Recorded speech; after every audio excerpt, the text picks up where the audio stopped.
नमस्कार फ्रेंड्स, स्वागत है आपका एक बार फिर। राष्ट्रीयकरण और प्राइवेटाइजेशन यानी नेशनलाइजेशन और प्राइवेटाइजेशन, क्यों हम इसको नेशनलाइजेशन को कहते हैं कि राष्ट्रहित में है और हम प्राइवेटाइजेशन को कहते हैं कि ये राष्ट्र विरोधी है। सर, हम बैंकों के बारे में बात करना चाहते हैं।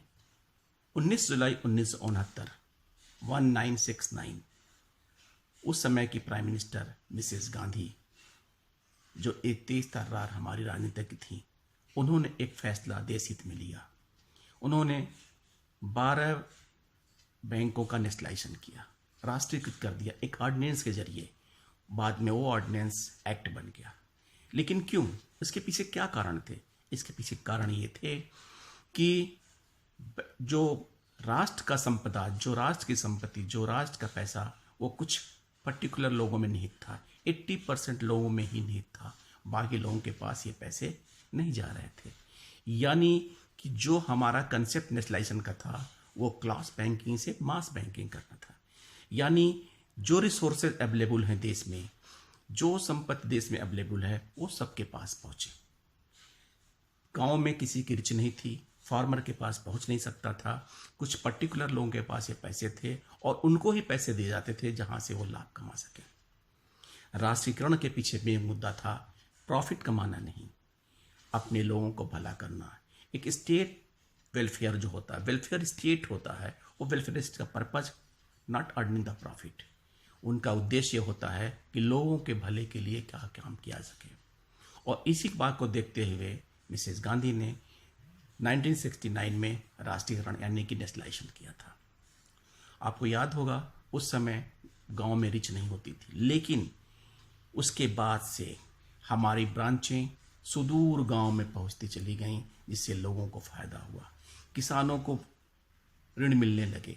प्रायोरिटी सेक्टर लेंडिंग का कॉन्सेप्ट ओरिजिनेट हुआ। पहले प्रायोरिटी सेक्टर लेंडिंग का कॉन्सेप्ट ओरिजिनेट ही नहीं हुआ था। प्रायोरिटी सेक्टर में उन गरीब तबकों को, उन फार्मर्स को, उन इंडस्ट्रीज को, उन एमएसएमई सेक्टर्स को ऋण दिए जाने लगे, जो कि हमारे इकोनॉमी के बैकबोन है। और इकोनॉमी के हमारे बैकबोन होने की वजह से हमारे विकास में तेजी आई। क्रेडिट कार्ड, लाखों क्रेडिट कार्ड बांटे गए। क्या आपको पता है पहले कभी क्रेडिट कार्ड बांटता था? नहीं। फिर इसे उत्साहित होकर अप्रैल 1980 में 8 बैंकों का और राष्ट्रीयकरण किया गया। और उन राष्ट्रीयकरण के पश्चात देश में जो बैंकिंग सुविधाएं बढ़ी, आपको अभी इस गवर्नमेंट ने फाइनेंशियल इंक्लूजन को बढ़ावा दिया। फाइनेंशियल इंक्लूजन क्या है? ये है कि हमारी फाइनेंशियल स्टेबिलिटी करने के लिए जो अभी हमारी सुविधाएं हैं, इंश्योरेंस है, बैंक है, ये गरीब तबकों का पहुँचे। उन गरीब तबकों को जो बैंक में आने से डरते थे, जो बैंक के पास जाते नहीं थे, उनके पास पहुँचे। और जब ये सुविधाएं उनके पास पहुँचेंगी तो देश का विकास क्या रूप लेगा, आपको अच्छी तरह समझते हैं। लेकिन आज कुछ दिनों से प्राइवेटाइजेशन की बात चल रही है। आखिर क्यों? ऐसी राष्ट्र विरोधी बातें क्यों हो रही हैं? आपको पता है कि ऐसा नहीं है कि सरकारी बैंक घाटे में चल रहे हैं। ऐसा नहीं, सारी बैंक घाटे में नहीं चल रहे हैं। लेकिन कारण है उसके पीछे रीजन है। जो सरकारी बैंक एक पहले जीरो बैलेंस से खाता खोलते हैं, क्या वो प्राइवेट बैंक खोलेंगे? नहीं, कभी नहीं।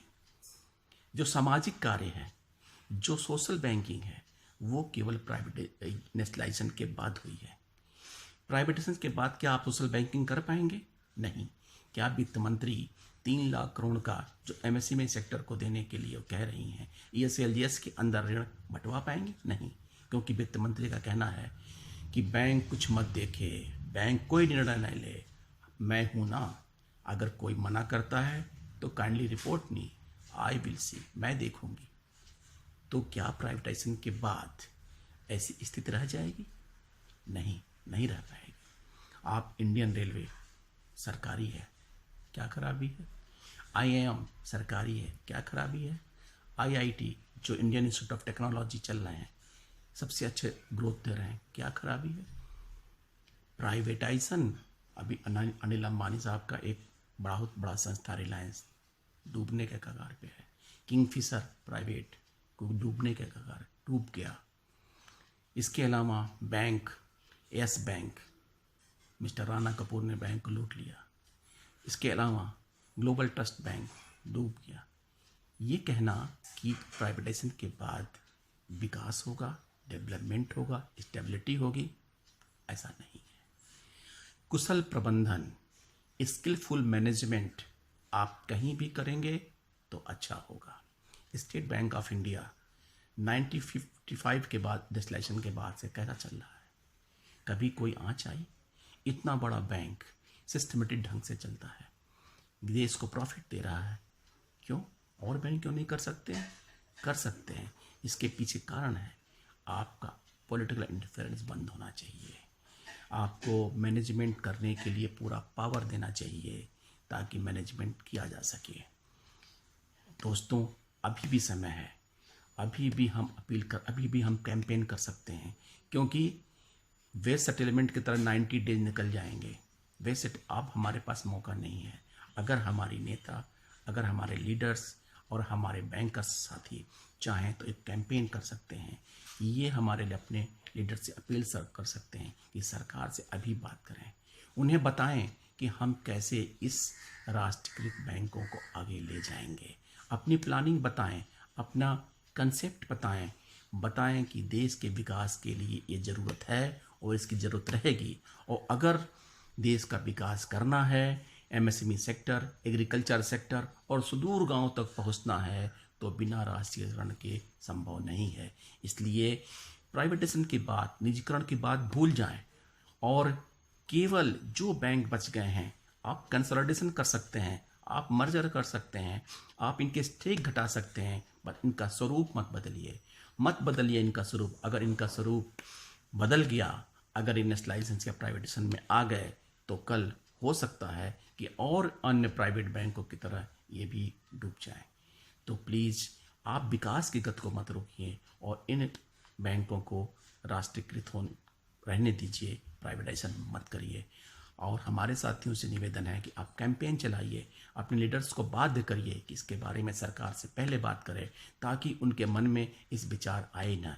क्योंकि नीति आयोग, आप तो नीति आयोग क्या निजी आयोग कह सकते हैं, जो रोज़ एक रिकमेंडेशन दे देता है। कभी Punjab and Sind bank, bank of Maharashtra, फलाने बैंक प्राइवेट हो रहा है। इससे क्या होता है, हमारे जनमानस पे, हमारे बैंकर्स पे कितना प्रेशर होता है कि हम जो काम कर रहे हैं पता नहीं कल उस बैंक रहेगा कि नहीं रहेगा।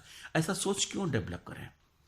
इस सोच को रोकने के लिए हमारे लीडर्स एक प्राइम मिनिस्टर से, चाहे एफएम से, इससे प्रायर अपॉइंटमेंट लेके बात करें, इस पर चर्चा करें और कहें ऐसी बातें मार्केट में नहीं आनी चाहिए। मीडिया से रिक्वेस्ट करें कि ऐसी बातें मार्केट में नहीं आनी चाहिए। विकास की गति को और बढ़ाएं और हमारे बैंकर साथी मन लगा के काम करके आगे बढ़ें। थैंक यू फ्रेंड्स, आज के वीडियो में इतना ही। फिर धन्यवाद।